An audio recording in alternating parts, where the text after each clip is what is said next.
jangan lupa ya alat-alatnya, mempersiapkan ruangan yang bersih dan tenang. Kita perkenalkan diri, Ibu. Kita akan melakukan pemeriksaan. Ini pasiennya ditutup ya. Ini jangan lupa pasiennya diselimutin. Ini diselimutin itu. Privasi pasien. Menjaga privasi pasiennya ini sangat penting sekali.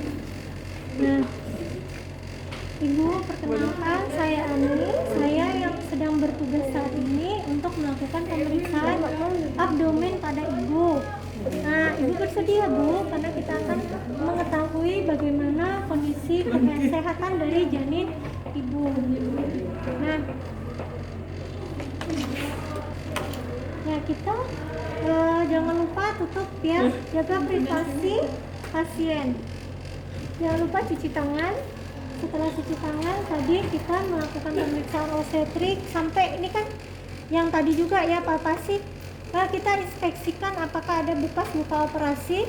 Luka operasi yang kita lihat apakah yang berkaitan dengan kandungan. Kalau iya Bu, saya ada ini ada luka ya Bu, ya iya, tapi karena saya operasi usus buntu berarti tidak berkaitan dengan kebidanan. Tapi kalau dia bilang iya Bu, saya operasi kemarin anak saya letaknya letak lintang atau letak sungsong, kita khawatirkan dia juga akan mengalami hal yang sama. Biasanya kalau sudah operasi satu kali SC, maka pasiennya tetap akan dilakukan rujukan untuk dilakukan SC untuk anak yang selanjutnya. Berarti nggak bisa normal ya Bu? Tentunya kalau sebenarnya bisa aja, kalau bisa dipastikan kita harus kolaborasi dengan dokternya. Ini kondisinya seperti apa? Dengan dokter yang dulu mengoperasinya, kondisinya seperti apa? Nanti dilihat bagaimana sih luka dari abdomennya, uterusnya. Ya, nah kita akan melakukan palpasi. Palpasi itu sebenarnya ada namanya leopard dan ada kombinasinya, ya. Dimana kita turunkan kaki Ibu ditekuk.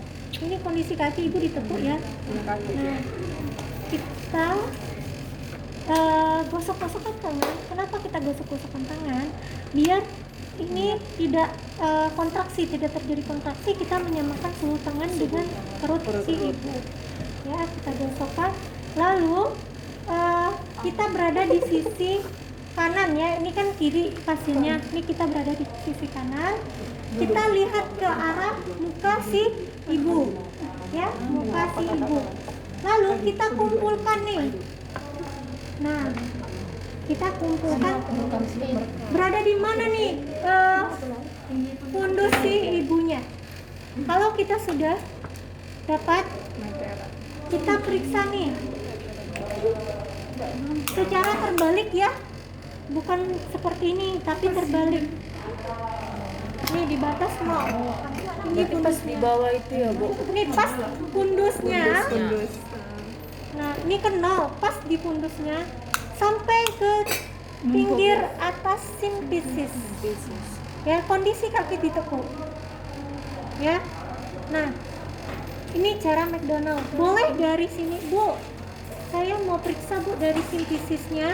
Boleh. Ini Spielberg sampai ke fundus. Kita lihat, tapi hasilnya harus sama. Nah, berapa? 30 Bu. Nah, 30. Kiri kanan, mau dia atas bawah, mau bawah atas itu sama, tapi namanya beda. Satu McDonald, satu Spielberg. Tekniknya ya. Oke, 30 cm.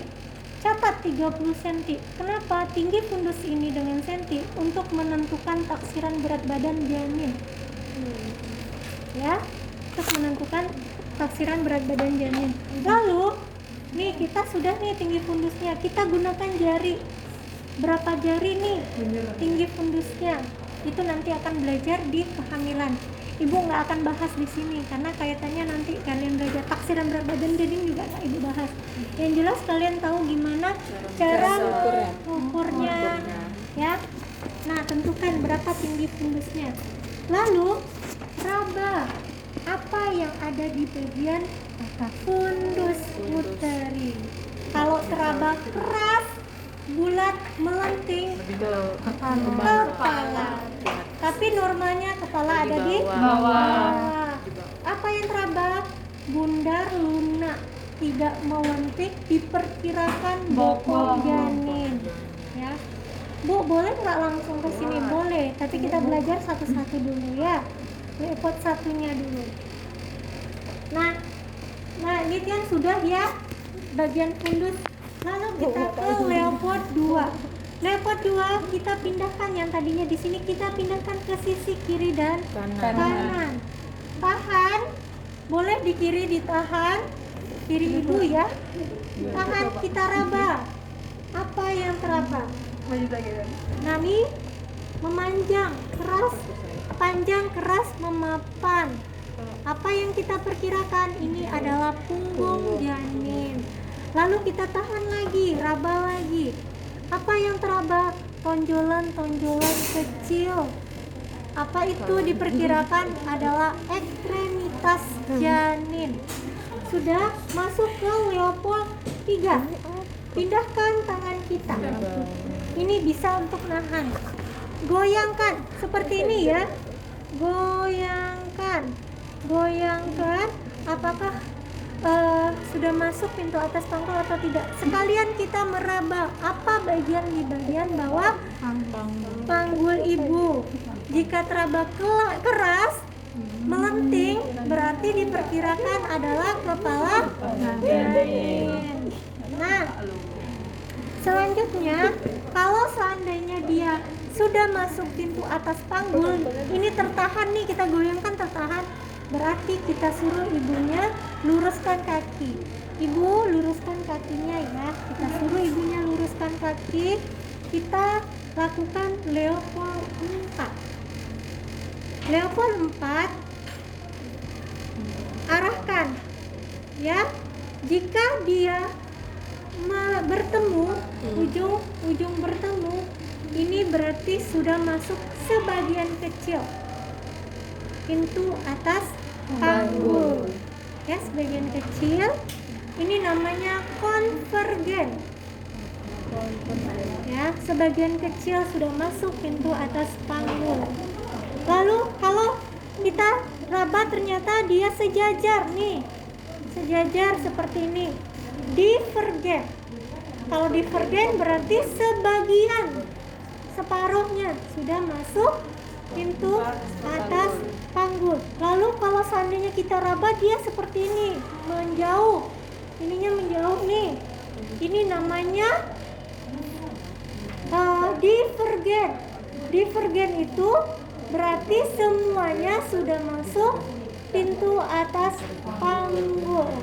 Nah, itu kalau kita pakai leopard ya. Kalau kita pakai perlimaan, saya nggak tahu nih, di sini nggak ada ya. Perlimaan itu nanti ada perlimaan. Kalau semua jari tangannya itu ada di atas pinggir simpisis, berarti 5/5. Kalau masuk satu jari itu 4/5. Kalau masuk 2 jari itu 3/5. Kalau masuk 3 jari itu 2/5. Kalau masuk 4 jari 1/5. Kalau tidak ada bisa diraba lagi, berarti udah 0/5 dan kepala sudah berada di bawah panggul. Nah, selanjutnya kita akan periksa, kan udah tahu nih, kita luruskan kaki ibunya, kita periksa DJJ. Nah, nanti tadi kan kita sudah raba nih, kita sudah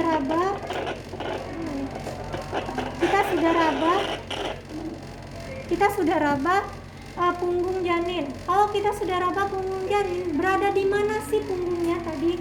Kalau teraba sebelah kiri, berarti sekitar kiri kuadran pertama.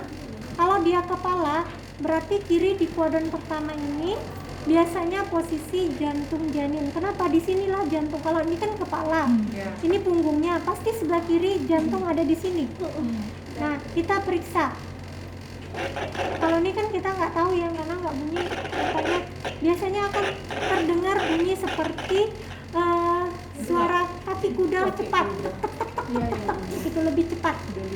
Ya, harus bisa bedakan antara detak jantung janin sama bising usus. Ya, 1 menit penuh atau sekitar 15 menit kita hitung. ya, nanti dikali 4 ya seperti itu, karena kan kadang menghitungnya itu karena ratusan itu